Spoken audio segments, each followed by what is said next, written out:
Voilà, pour Radio Cyclo, on se retrouve dans une des plus belles villes de France, du monde, à Marseille.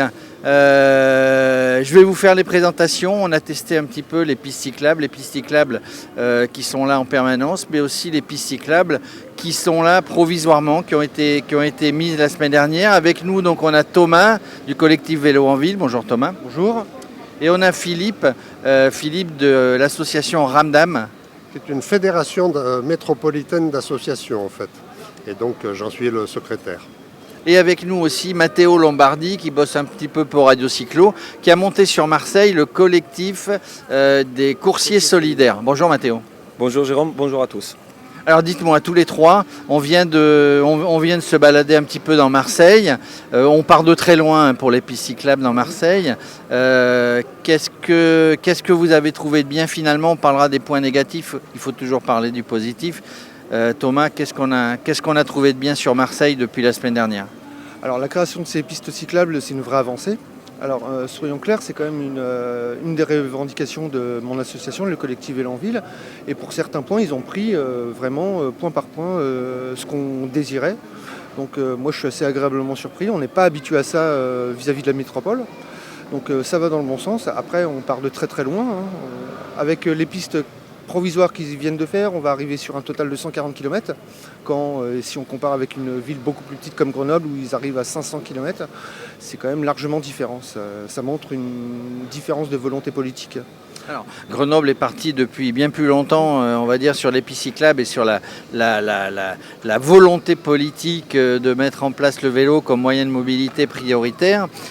Philippe, au niveau de Ramdam, donc Ramdam c'est une association sur toute la France, sur la métropole. Vous vous en occupez sur Marseille. Vous avez l'habitude de circuler à vélo sur Marseille. Donc, comme le dit Thomas, plutôt positif, ce que vous avez trouvé, il reste encore des choses à faire. Oui, par rapport à ce qu'on a connu les années précédentes, il y a un net progrès. Donc on ne peut pas le nier. Alors j'espère que les cyclistes marseillais s'approprieront ces pistes temporaires de manière à ce qu'elles se pérennisent par la suite. La métropole est très vigilante à ça. Elle fait des comptages de ce qui se passe sur ces pistes temporaires. Si elles ne sont pas assez utilisées, le lobby des automobilistes va reprendre le dessus et en septembre, elles seront recouvertes de noir. Donc retourner aux automobiles. Voilà, alors la vraie crainte, Matteo, Thomas, Philippe, la vraie crainte c'est effectivement, et on l'a vu, c'est pas encore rentré dans les mœurs on va dire, c'est pas super utilisé. On voit quand même des voitures garées sur les pistes cyclables provisoires. On est passé sur le cours Lyoto où il y a tous les marchands de scooters, où il y avait tous les scooters dehors. C'est pas encore l'idéal. Vous les coursiers solidaires, donc on ne parle pas du collectif, on le connaît, ça vient d'Annecy, c'est passé par Lyon, c'est arrivé à Marseille. Vous utilisez, vous êtes satisfait pour votre sécurité d'avoir ces pistes cyclables provisoires? Alors certainement ça a avancé beaucoup. Moi je trouve que ça a fait bouger beaucoup plus de monde. Je ne sais pas si tout le monde partage la même idée, mais je pense qu'il y a eu une augmentation aussi, même si faible, des utilisateurs. Il y a du monde en fait, malgré les peurs, qui continuent à utiliser les pistes cyclables provisoires. L'espoir c'est que ça puisse continuer. Nous, quand on fait nos courses solidaires, on utilise aussi les pistes cyclables, les aménagements provisoires comme les aménagements fixes. Voilà, enfin, après nous, le but c'est de soutenir les associations comme Vélo en Ville et les rassemblements Ramdam de notre côté à travers nos actions solidaires, mais aussi à travers nos engagements pour une transition cyclable qui puisse finalement se réaliser à Marseille. Donc bravo à eux pour le travail qu'ils ont fait avant. Et espérons de continuer bien, très fort, tous ensemble, parce qu'être unis en ce moment-là, c'est plus que jamais fondamental. Alors, c'est compliqué de changer les habitudes des piétons, les habitudes des vélos, les habitudes des voitures. Qu'est-ce qu'il faut faire pour que les cyclistes marseillais viennent plus sur ces pistes cyclables? Il y a une grande opération de communication, j'imagine. Alors, déjà, il y a l'histoire du coup de pouce et tous les marchands de vélos, toutes les associations de vélos remarquent qu'actuellement il y a une très très forte demande de réparation de vélos. Ça c'est un bon signe parce que ça veut dire qu'il va y avoir vraiment beaucoup, d'ici une semaine, 2 semaines, 3 semaines, beaucoup de vélos sur les routes, beaucoup plus qu'avant. Là en ce moment les associations et les magasins sont débordés de demandes. Mais réellement, c'est un truc, on n'a jamais vu ça. Alors justement, on s'aperçoit que y a pénurie en fait, il y a rupture de stock sur tous les vélos, chez tous les vélocistes, d'ici comme ailleurs. Ah oui. Je crois il y a 2 jours, je suis passé dans un décathlon. Le rayon vélo, c'était désert. Il était vide. C'est la première fois que je voyais ça, quoi. J'étais bouche bée. Quand même, une centrale comme Decathlon, normalement, c'est pas, ça tourne, quoi. Et là, ils sont vides. Alors là, on entend en ce moment dire qu'effectivement, il n'y a plus de vélos en Europe. Alors il va falloir se réapprovisionner évidemment. En Chine, ailleurs, en Europe, en France, il y a quand même des cadreurs, des fabricants de vélos en France. Mais c'est plutôt bien qu'il y ait cette pénurie finalement. Ça veut dire que les gens se mettent au vélo. Ben oui, j'espère. Et j'espère qu'il faudra que les pouvoirs publics fassent aussi de la publicité pour ça, pour dire on vous a fait des pistes cyclables provisoires, empruntez-les, et qu'on dise aux scooters et aux motos, le petit sigle qui est peint au sol par terre, c'est un 2 roues, mais c'est pour les 2 roues non motorisés. Parce qu'on a vu beaucoup de scooters se balader sur ces pistes temporaires aussi. Alors on l'a vu ce matin en se baladant. Là on est sur le Vieux-Port évidemment. C'est large, c'est refait piéton depuis il y a quelques vélos. C'est quand même compliqué hein, quand on part de très loin. C'est quand même compliqué de remettre en route ou de mettre en route toute cette politique, Matteo. Oui, c'est difficile, surtout si avant, en fait, il n'y avait pas eu, parce qu'il n'y a pas eu, en fait, évidemment, avant, une volonté d'imprimer un coup de boost, en fait, à cette transformation. L'espoir, c'est que l'expérience du coronavirus, d'un côté, la pénurie des stocks des vélos qui viennent pour la plupart de Taïwan et de Chine, le fait qu'il y a une volonté aussi, je veux dire aussi au niveau peut-être du gouvernement à travers ce ministère de la transition écologique et solidaire, de faire changer un peu les choses. Donc Marseille, c'est une ville qui est cyclable par définition, malgré, je veux dire, les dénivelés. C'est une ville qui est ensoleillée 300 jours par an à peu près. Donc du coup, chez nous, je veux dire, la pratique du vélo est très favorable, le climat est très favorable.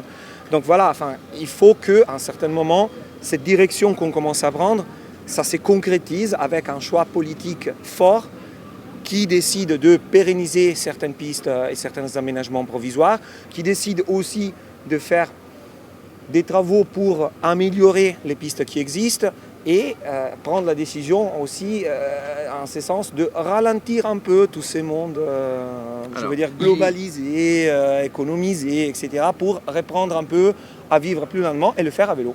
Alors, il faut faire cohabiter tout le monde. Hein. Sur la Canebière, on remarquait tout à l'heure, il y a la voie vélo, la voie voiture, la voie piéton, le tram, et finalement, ça serait presque l'idéal, s'il y a volonté politique, on va y revenir, ça serait presque l'idéal de pouvoir aménager toutes les villes et faire cohabiter tout le monde. S'il y a volonté politique, on est là exactement, on ne sait pas quand est-ce qu'aura lieu le 2e tour des élections municipales. Est-ce que vous ne pensez pas que tous ces aménagements sont des aménagements provisoires en vue de ratisser large au niveau électoral avant le 2e tour et que ça disparaisse après? Est-ce que c'est une crainte pour vous? C'est difficile à dire. Parce que Marseille est une ville de tradition très automobile. Donc moi, si j'étais en campagne, je ferais tout pour les bagnoles. Concrètement. Or là, c'est un peu le contraire qu'ils font. Donc est-ce que c'est une volonté électoraliste? J'arrive pas à le définir. Alors, c'est partout, hein, c'est toute la France hein, de toute manière. Donc c'était juste une question, ça n'était pas une affirmation. Dans toute la France, il y a vraiment de toute façon un engouement pour le vélo. Juste, je fais un petit parallèle. Ici, on est au Vieux-Port. Il y a quelques années, ici, juste à ma droite, il y avait 7 voies de circulation. Il n'y en a plus qu'une de chaque côté. Voilà. Ça traduit une volonté politique à l'époque de la métropole. Et c'est bien. Maintenant, il n'y a plus personne, il y a très peu de voitures ici. Et c'est très bien. Là, devant l'hôtel de ville, il y a très très peu de voitures qui passent. Et c'est très bien. C'est très calme. Et c'est ce que maintenant, ici, on est sous l'ombrière, une grande esplanade piétonne.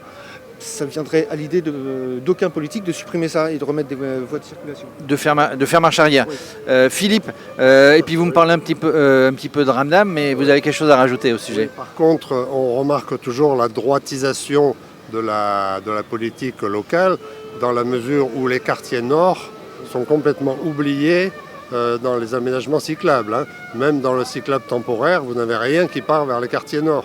Donc ça, c'est un peu dommage, je trouve. On aurait pu un peu en profiter pour mettre l'accent sur la desserte du côté de l'Estac, de l'hôpital Nord et tout ça. Et ça, c'est toujours un état d'esprit plutôt de droite et qui privilégie les quartiers sud. Voilà, bon. Alors aussi, ce qui est important, c'est de partir de rien, y arriver. Ce qui est important aussi, c'est l'interurbain, je vais dire. Alors il y a Marseille, il y a Aix dans la métropole. Ça reste compliqué de venir à vélo. Vous qui vous occupez de donc l'association Ramdam sur la métropole, de venir à vélo entre Aix et Marseille. Oui, c'est toujours compliqué. On milite pour qu'il y ait des voies qui se fassent. On insiste beaucoup sur, par exemple, la sortie de Marseille par la route des Égalades. Ça semble très compliqué pour les pouvoirs publics de faire quelque chose de ce côté-là. Mais bon, on pousse à la roue et c'est pareil entre Aix et les autres villes. On essaye de favoriser et d'encourager les liaisons interurbaines qui facilitent le travail à vélo aussi, le vélo taf comme on dit. Et donc voilà, on y travaille aussi en plus de travailler sur la ville proprement dite. Alors Mathéo, juste pour terminer, le collectif Les Coursiers Solidaires de Marseille, ça continue. Donc le confinement est terminé, mais il y a le déconfinement. Et vous agissez encore avec beaucoup de cœur parce qu'il y a une vraie solidarité sur Marseille. Mais certainement, notre action, notre collectif existe dans la mesure où il y a un besoin d'aider des personnes à recevoir des biens de première nécessité et de l'alimentation. Il y a des familles, on a desservi des familles qui étaient vraiment dans un état de faim grave. On a vécu des expériences qui nous ont aussi touché profondément le cœur. Et en fait, notre raison d'être, c'est de continuer à aider solidairement les personnes en difficulté à travers notre action. Justement, Philippe parlait des quartiers nord. On a des livraisons qui ont été effectuées dans les alentours et ça commence quand même à pénétrer de plus en plus. Et donc, c'est clair que si on les fait à vélo, avoir des voies et une circulation cyclable qui soit favorisée dans les quartiers plus difficiles, ça nous permettra aussi, nous et les associations, les rassemblements des associations solidaires qui existent, c'est un réseau exceptionnel ici à Marseille et qui pourrait donner des leçons à, je pense, toutes les villes de France en quelque mesure.